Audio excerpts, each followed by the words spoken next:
الحمدللہ رب العالمین والصلاة والسلام علی سید الانبیاء والمرسلین اما بعد فاعوذ باللہ السمیع العلیم من الشیطان الرجیم بسم اللہ الرحمن الرحیم السلام علیکم ورحمۃ اللہ وبرکاتہ۔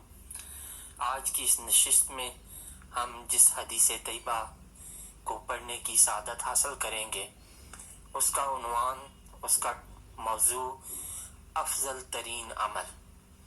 عن عبداللہ رضی اللہ تعالی عنہ عن النبی صلی اللہ علیہ وآلہ وسلم قال افضل الاعمال او العمل الصلاة لوقتها وبر الوالدین، صدق رسول اللہ صلی اللہ علیہ وآلہ وسلم۔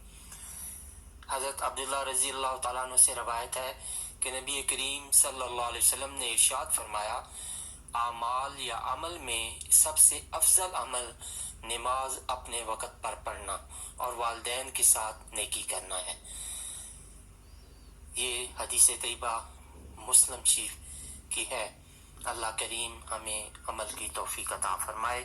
وآخر دعوانا ان الحمد للہ رب العالمین۔